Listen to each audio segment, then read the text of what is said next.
Bem, pessoal, vamos de BTC no início da tarde dessa quinta-feira, 21 de dezembro, aqui em Vilnius, na Lituânia, já é 1h06, 13h06 da tarde. No Brasil, 8h06 da manhã.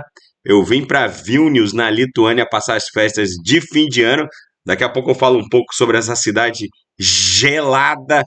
Pessoal, a BTC aqui no Diário está promovendo o rompimento daquela LTB que estava fazendo às vezes da aresta superior daquela cunha e iniciando, que era a onda 4, iniciando a onda 5.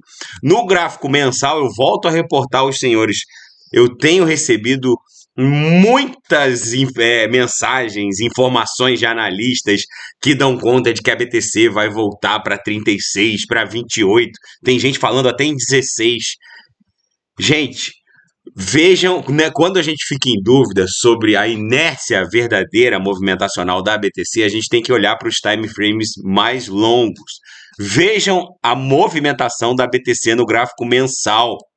A gente está a 9 dias, 10 dias para encerrar o candle mensal e anual. Vocês vejam que a musculatura desse candle aqui no mensal, que é o candle do mês de dezembro de 23, aliada à formação de um embrião de nebulosidade esverdeada na projeção, vai fazer com que a BTC só descanse entre 55 e 60 mil dólares, que é a upper subsequente da nossa grade de expansão logarítmica exponencial. No Renko, que é um gráfico atemporal, no Renko de $1.000, esse gráfico ele retrata uma inércia movimentacional muito mais fidedigna.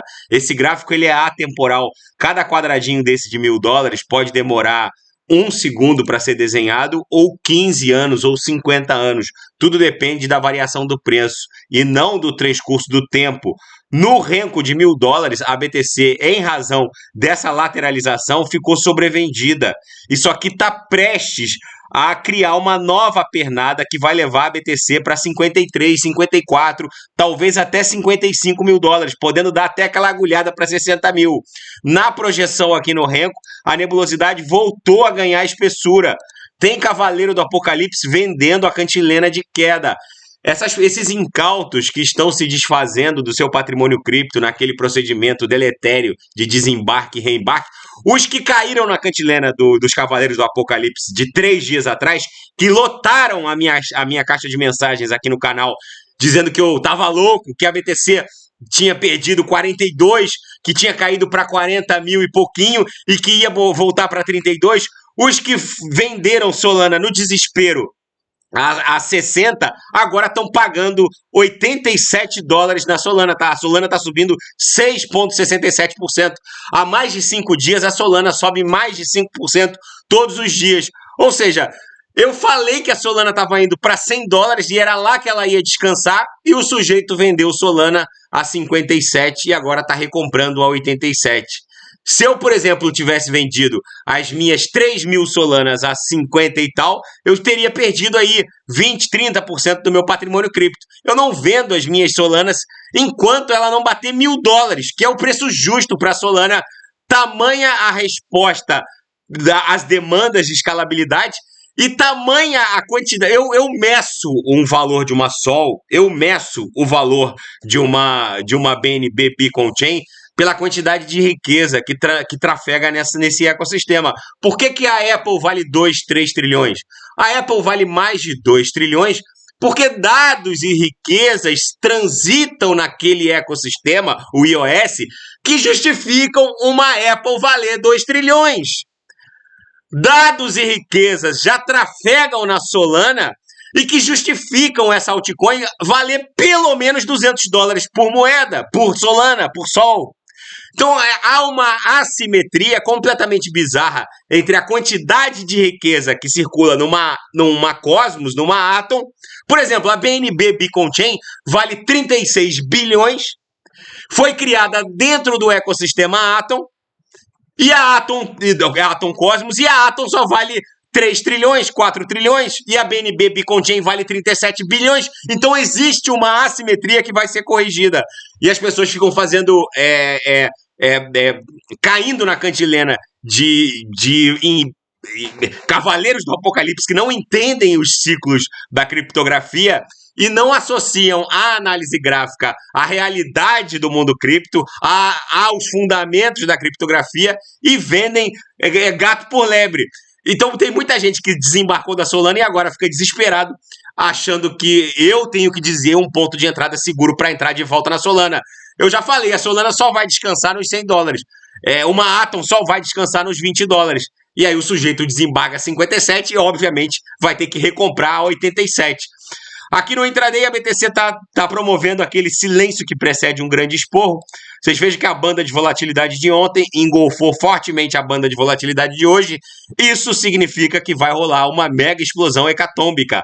Na seara fática, um especialista da Bloomberg revela os insights acerca do cronograma de ETF da BTC. A principal consequência é que a aprovação de um ETF no mercado à vista norte-americano acaba replicando esse papel, esse título negociável em 98% das bolsas de negociação tradicional no planeta. Eu vou repetir. A aprovação de um ETF de BTC no mercado à vista vai fazer com que 98% das bolsas TradeFi de finanças tradicionais do planeta repliquem e negociem o mesmo papel com outros códigos. Ou seja, vem uma tsunami de dinheiro em direção ao mundo cripto.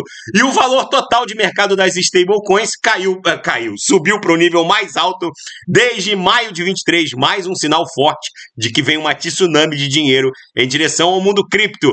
E o Michael Saylor, CEO da MicroStrategy, uma gigante do mercado financeiro tradicional norte-americano e que está muito exposta à BTC, diz que o início de negociação de ETFs de BTC no mercado à vista é o maior evento financeiro de Wall Street desde a criação do S&P 500. Eu vou repetir aos senhores. O Michael Saylor, CEO de uma gigante de Wall Street, a MicroStrategy, afirmou a um jornalista ontem que o início de negociação de um ETF de BTC no mercado à vista é o maior evento financeiro de Wall Street desde a criação do índice S&P 500. Enfim, eu não discordo dele. Na seara geopolítica e finanças internacionais, uma onda de frio varre a China. Em Xangai bateu -6 nessa madrugada. Aqui em Vilnius, na Lituânia, deve estar 0 grau.